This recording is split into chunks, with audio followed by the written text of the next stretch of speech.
Hey everyone, welcome to another installment of Harry Potter Theory. Today, we're going to be discussing why on earth the majority of witches and wizards in attendance at the Quidditch World Cup ran away from the invading Death Eaters rather than stay and fight. Why weren't the Death Eaters stopped? Yes, some did stay and fight, but of the vast numbers that attended, only an infinitesimal number stayed. What I wonder is, why? The International Quidditch World Cup was the premier Quidditch contest, hosted every 4 years since its very first contest in the year 1473. The Quidditch World Cup allowed Quidditch players from all over the globe to find glory for their respective countries, as it represented the pinnacle of Quidditch competition. For this reason, it was exceedingly popular, with witches and wizards travelling from all over the globe to support their nation's Quidditch team. The result? More than a few boatloads of witches and wizards were first introduced to this spectacular event in the Goblet of Fire. Clutching their purchases, Mr. Weasley in the lead, they all hurried into the wood, following the lantern-lit trail. They could hear the sounds of thousands of people moving around them, shouts and laughter, snatches of singing. The atmosphere of feverish excitement was highly infectious. Harry couldn't stop grinning. They walked through the wood for 20 minutes, talking and joking loudly, until at last they emerged on the other side and found themselves in the shadow of a gigantic stadium. Though Harry could only see a fraction of the immense gold walls surrounding the field, he could tell that 10 cathedrals would fit comfortably inside it. "Seats 100,000, said Mr. Weasley, spotting the awestruck look on Harry's face. "Ministry task force of 500 have been working on it all year." In Arthur Weasley's own words, the Quidditch World Cup Stadium seated 100,000. That's a lot of magical folk. But did that many actually attend? Well, a later passage suggests that this is very much the case. 100,000 witches and wizards were taking their places in the seats, which rose in levels around the long oval field. Everything was suffused with a mysterious golden light, which seemed to come from the stadium itself. Okay, so now that we've established that over 100,000 magical folk were in attendance at the Quidditch World Cup, I want to ask my question again. Why on earth didn't they fight back against the invading Death Eaters? To add to this, not only were there just 100,000 people, there was also the entire Ministry of Magic, including the Department of Magical Law Enforcement, a department responsible for fighting back against these types of dark wizards. What gives? Couldn't they have prevented the riot and stopped the blatant torture of muggles? To refresh your memory, after the match between the Irish and Bulgarians had finished, the areas surrounding the stadium were popping off with excitement. The Irish fans were partying loudly, and all of those camping out outside of the stadium were having a nice time. Harry and his friends stay up late, but eventually fall asleep. That is, until their rude awakening in the middle of the night. Quite suddenly, Mr. Weasley was shouting, "Get up! Ron, Harry, come on now, get up, this is urgent." Harry sat up quickly and the top of his head hit canvas. "What's the matter?" he said. Dimly, he could tell that something was wrong. The noises in the campsite had changed. The singing had stopped. He could hear screams and the sound of people running.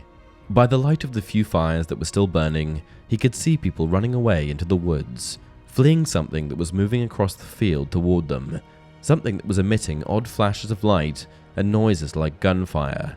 Loud jeering, roars of laughter, and drunken yells were drifting toward them. Then came a burst of strong green light, which illuminated the scene. A crowd of wizards, tightly packed and moving together with wands pointing straight upward, was marching slowly across the field. Harry squinted at them. They didn't seem to have faces. Then he realized that their heads were hooded, and their faces masked. More wizards were joining the marching group, laughing and pointing up at the floating bodies. Tents crumpled and fell as the marching crowd swelled. Once or twice, Harry saw one of the marchers blast a tent out of his way with his wand. Several caught fire. The screaming grew louder.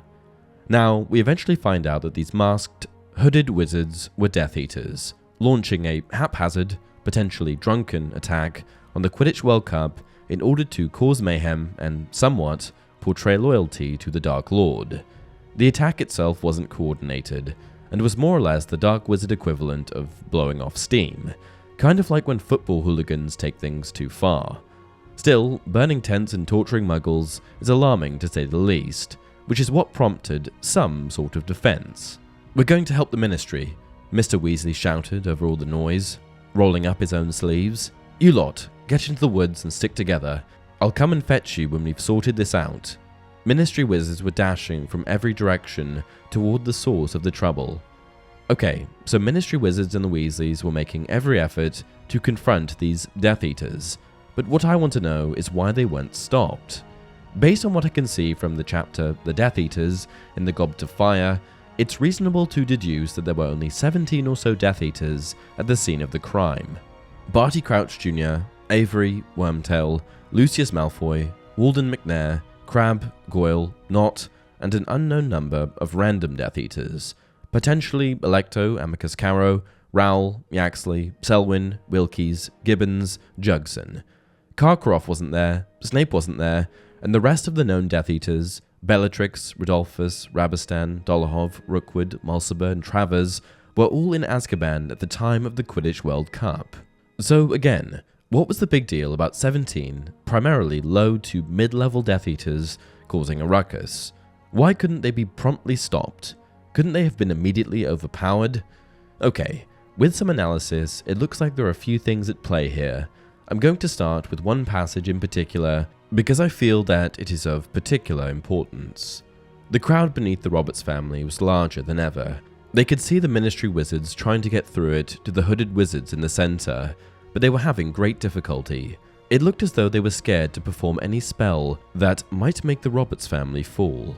What this passage suggests is that there was a considerable effort from the Ministry wizards to reach the Death Eaters, but that there were so many people in the way that they simply couldn't do anything.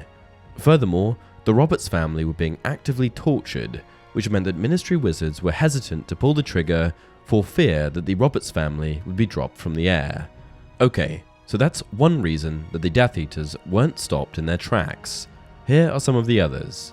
Another reason is that no one really knew quite how many Death Eaters there actually were. The scene was pure chaos, and what started off with fireworks and screams of joy quickly devolved into fearful screams and tents being set ablaze. Amidst the darkness of the campground, how could anyone have possibly known how many there were? All people were focused on were the pointy hats, the screaming, and the fire. The attack came out of nowhere.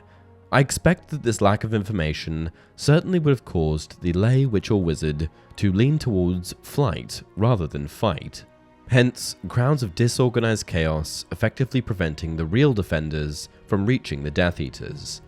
Another factor to consider is of course the psychological factor. Despite Voldemort's downfall, the Death Eaters still inspired a considerable amount of fear into the hearts of witches and wizards alike.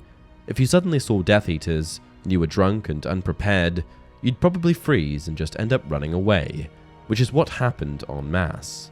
Lastly, there may have been 100,000 wizards in the entire Ministry of Magic there, but what we have to remember is that many of these witches and wizards were entirely unfit to fight. A lot of these fans were drunk, scared, and completely caught off guard. As for the Ministry, a lot of Ministry workers are simply pencil pushers.